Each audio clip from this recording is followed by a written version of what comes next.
Welcome back to channel how to become space scientist in ISRO. आज के video में बताने वाला हूं कि कैसे आप एक साइंटिस्ट बन सकते हैं इसरो में, कौन कौन से कोर्सेज लेने हैं आपको 12th के बाद, कैसे आपको कौन कौन से एग्जाम देने हैं और कैसे आप इसरो में साइंटिस्ट बन सकते हैं इन्हीं सब कोर्सेज की वजह से। नमस्कार दोस्तों, मेरा नाम है पीयूष केजरीवाल। अगर आप नए हो चैनल पे तो प्लीज सब्सक्राइब करना चैनल पे, क्योंकि मैं आज आपको पूरी डिटेल एनालिसिस देने वाला हूं कि कैसे आप एक इसरो साइंटिस्ट बन सकते हो आफ्टर 12th। तो बिना किसी तरह के वीडियो को शुरू करते हैं। Number 1, who is a space scientist. Space scientist actually होते कौन है? स्पेस साइंटिस्ट इस तरह के साइंटिस्ट होते हैं जो कि यूनिवर्स के बारे में जानते हैं, अपने गैलेक्सीज, अपने प्लैनेट्स, एक्सो प्लैनेट्स के बारे में जानते हैं, उनके बारे में रिसर्च करते हैं, उनके बारे में डेवलपमेंट करते हैं। तो अगर आप ऐसे स्टूडेंट हो जो कि स्पेस साइंटिस्ट बनना चाहते हो तो फिर उसके लिए आपको एक कुछ एलिजिबिलिटी क्राइटेरिया है। इसका मतलब है कि आपको अपने 12th क्लास में कुछ साइंस कोर्स लेना पड़ेगा या तो फिर इंजीनियरिंग कोर्स को परस्यू करना पड़ेगा अगर आप स्पेस साइंटिस्ट बनना चाहते हो। साइंस कोर्स मतलब होगा बीएससी में ऐसा नहीं कि आप बायोलॉजी ले लो या तो कोई और कोर्स ले लो, बट बेसिकली आपको साइंस की फील्ड में, मतलब साइंस की स्ट्रीम में आपको स्ट्रिक्ट रहना पड़ेगा। इंजीनियरिंग में आप कर सकते हो बैचलर्स इन इंजीनियरिंग या बैचलर्स इन टेक्नोलॉजी कोर्स आप ले सकते हो 12th क्लास के बाद। और अगर आप ये करियर लेते हो तो फिर आप एक इसरो साइंटिस्ट, स्पेस साइंटिस्ट बनने के लिए राह में चले जाते। अब जानते हैं how to become scientist and ISRO. दोस्तों बेसिकली दो सबसे टॉप स्टेप होते हैं कैसे आप एक इसरो में स्पेस साइंटिस्ट बन सकते हो। पहला स्टेप है कि एक ऑन कैंपस प्लेसमेंट होता है जिसकी वजह से आप टॉप गवर्नमेंट इंस्टीट्यूट में पढ़ते हो और इसरो आती है और आपको रिक्रूट करके ले जाती है। टॉप गवर्नमेंट इंस्टीट्यूट अगर मैं बात करूं तो वो होते हैं IISc होते हैं, इंडियन इंस्टीट्यूट ऑफ साइंस, और IIST होते हैं मतलब Indian institute of space science technology, NITs होते हैं नेशनल इंस्टीट्यूट ऑफ टेक्नोलॉजी, या फिर IITs होते हैं जो कि आपको बहुत पॉपुलर सुना ही होगा, इंडियन इंस्टीट्यूट ऑफ टेक्नोलॉजी। तो इन जैसे टॉप इंस्टीट्यूट जैसे चार गवर्नमेंट इंस्टीट्यूट है, अगर आप इन सारे 4 गवर्नमेंट इंस्टीट्यूट में पढ़ते हो तो इसरो आपको खुद आकर रिक्रूट कर देगा। इसे ऑन कैंपस प्लेसमेंट कहते हैं। सेकंड मेथड और सेकंड रूट कहूंगा जिसकी वजह से आप इसरो में रिक्रूट किए जा सकते हो, वो है कि आप खुद एक इसरो का एक एग्जाम दो जिसे हम कहते हैं ICRB एग्जाम। उसके बारे में डिटेल में बताऊंगा। ये दो मेथड है, या तो ऑन कैंपस या फिर आप एग्जाम देके आप इसरो में रिक्रूट किए जा सकते हो, स्पेस साइंटिस्ट बन सकते हो। तो चलिए उन दो केसेस के बारे में जानते हैं कैसे आप ऑन कैंपस और ऑफ कैंपस प्लेसमेंट में आप इसरो में ज्वाइन कर सकते हो। स्टेप 1 है कि आपको सबसे पहले 12th क्लास में या 11th 12th क्लास में आपको PCM सब्जेक्ट लेना पड़ेगा। PCM मतलब होता है physics chemistry maths, right? Physics chemistry maths लीजिए और उसमें हर एक स्टूडेंट का फिजिक्स में और मैथ्स में इंटरेस्ट बहुत होना चाहिए। एनालिटिकल स्किल, एनालिटिकल थिंकिंग बहुत ज्यादा होना चाहिए, मतलब आपके पास एक डीप ओरिएंटेड इंटरेस्ट होना चाहिए और नॉलेज होना चाहिए फिजिक्स और केमिस्ट्री और मैथ्स का, right? Step number 2, second eligibility criteria on how to become an ISRO scientist is that you have to secure at least 75% marks में क्लास 12th। अगर आपके 75% मिनिमम बेंच मार्क है क्लास 12 में तो आप एलिजिबल हो सकते हो इसरो में रिक्रूट होने के लिए। और सेकेंडली है कि आपको BTech कोर्स कंप्लीट करना पड़ेगा। उसके लिए कोर्स में परस्यू करना पड़ेगा, चाहे आप गवर्नमेंट इंस्टीट्यूट में लो चाहे आप कोई एक प्राइवेट इंस्टीट्यूट में लो। आप NITs, IIITs और IIT में BTech कोर्स ले सकते हो। NITs और IIITs का आपको JEE मेंस एग्जाम देना पड़ेगा, एंट्रेंस एग्जाम होता है। और IIT के लिए आई होप आपको सबको पता होगा JEE एडवांस जैसे एग्जाम होता है, जो कि आप JEE मेंस को क्वालिफाई करने के बाद ही JEE एडवांस दे सकते हो। तो JEE एडवांस देकर आप IITs में जा सकते हो और आपके चांसेस बहुत अच्छे हो सकते हैं इसरो में रिक्रूट होने के लिए। तो BTech में बहुत सारे कोर्सेज होते हैं जिसको आपको परस्यू करना पड़ेगा। पहला मैकेनिकल, दूसरा इलेक्ट्रिकल, तीसरा CSE, एरोस्पेस इंजीनियरिंग और इंजीनियरिंग फिजिक्स जैसे कोर्सेज हैं। इसी तरह के कोर्सेज जो फिजिक्स और एस्ट्रोनॉमी से रिलेटेड है, अगर आप ऐसा कोर्स लेते हो BTech में तो आप एलिजिबल हो सकते हो अपने इसरो में रिक्रूट होने के लिए। अब अपने एलिजिबिलिटी क्राइटेरिया जान लिया तो अब बात करते हैं कौन से ऐसे स्टेप है जिस वजह से आप इसरो में ज्वाइन कर सकते हैं। नंबर 1 रूट है, नंबर 1 मेथड है जिस वजह से आप इसरो में जा सकते हैं, वो है ICRB एग्जाम।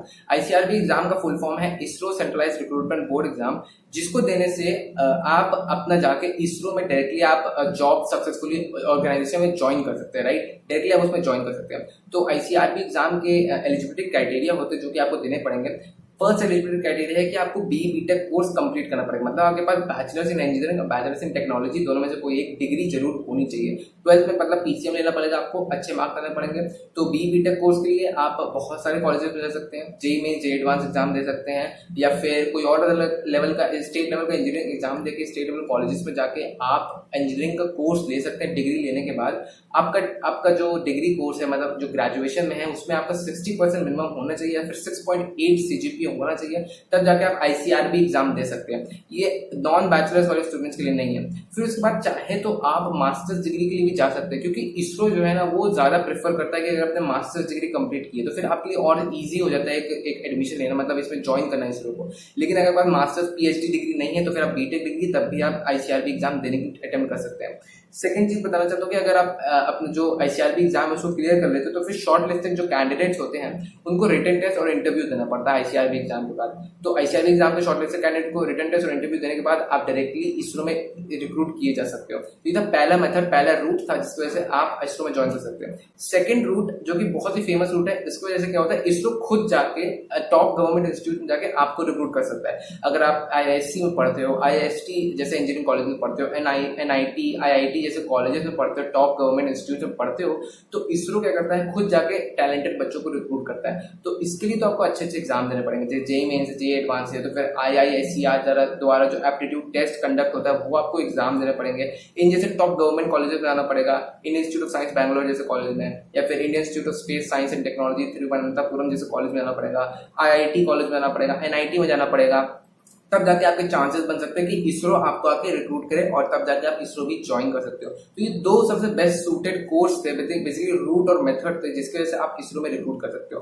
और स्टेप 5 की अगर मैं बात करूँ तो स्टेप 3 स्टेप 4 होगी। स्टेप 5 क्या है कि आप मास्टर्स डिग्री कंप्लीट कर सकते हो। अगर मान लेते बीटेक के बाद आपको तब भी इसरो में ज्वाइन नहीं होता तो मास्टर्स डिग्री कंप्लीट कर सकते हो, मास्टर्स इन एमएससी कर सकते हो, एमई एमटेक कर सकते हो, तो पीएचडी इन एस्ट्रोनॉमी फिजिक्स कर सकते हो, जिसकी वजह से इसरो आपको फिर रिक्रूट कर सकता है। अगर आप टॉप इंजीनियरिंग कॉलेज में पढ़ रहे हो, एमएससी मास्टर्स की डिग्री कर रहे हो, तब भी इसरो आपको रिक्रूट कर सकता है। सिक्स्थ स्टेप क्या है कि आप मास्टर्स में बहुत सारे वेरियस कोर्स लो जो कि अच्छे टॉप रिक्रूटेड कोर्स माने जाते हैं, जिसकी वजह से आप इसरो आपको डायरेक्टली रिक्रूट कर सकता है।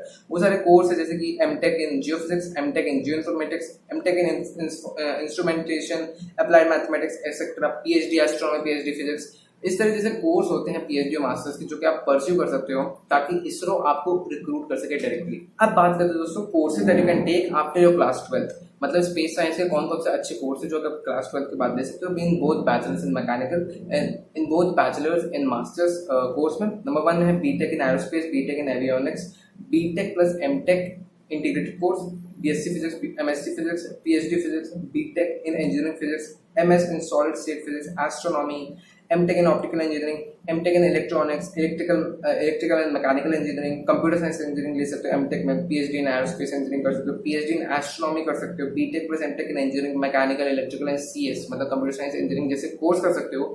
स्पेस साइंस कोर्स है जिसकी वजह से आपके लिए और अपॉर्चुनिटीज ओपन हो जाती हैं इसरो में साइंटिस्ट बनने के लिए। अब बात करते हैं टॉप स्पेस साइंस कॉलेजेस के बारे में। पूरे ऑल ओवर इंडिया में सबसे टॉप स्पेस साइंस कॉलेजेस क्या क्या हैं। फर्स्ट में आता है आईआईएससी बैंगलोर जिसे हम कहते हैं Indian institute of science Bangalore. Second में है आईआईएसटी तिरुवनंतपुरम जिसे हम कहते हैं Indian institute of space science and technology Thiruvananthapuram.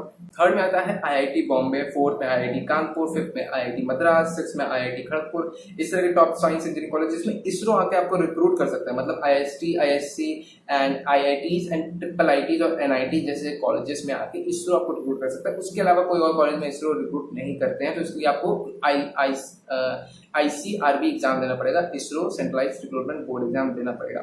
7th में आता है Indian institute of astrophysics Bangalore, 8th में inter university centre for astronomy Pune, 9th में national centre for radio astronomy Pune, 10th में Indian institute of space science and technology Kerala, 11th में Aryabhatta research institute of observational sciences Nainital में है, 12th में centre for earth and space sciences university of Hyderabad जिसे हम कहते हैं, 13th में है आपका रमन रिसर्च इंस्टीट्यूट बैंगलोर, आपका 14th में Hindustan institute of technology and science, 15th में आपका मणिपाल इंस्टीट्यूट ऑफ टेक्नोलॉजी है, 16th में आपका मद्रास इंस्टीट्यूट ऑफ टेक्नोलॉजी है। तो ये तो पूरे डिटेल एनालिसिस कैसे आप इसरो में स्पेस साइंटिस्ट बन सकते हो, कौन कौन से आपको कोर्सेज करने हैं, 12th के बाद कौन सी डिग्री लेनी है, फिर उसके बाद आपको एग्जाम कैसे देने हैं, कौन से एग्जाम देने हैं जिसकी वजह से आप ऑफ कैंपस में इसरो में ज्वाइन कर सकते हो, या तो फिर कौन कौन से इंस्टीट्यूट्स हैं जिसमें आप ज्वाइन करके कौन कौन से एग्जाम दे सकते हो जिसकी वजह से इसरो आपको खुद रिक्रूट कर सकता है, इसरो आपको खुद एक गवर्नमेंट कॉलेज में आपको रिक्रूट कर सकता है ताकि आप इसरो ज्वाइन कर सको।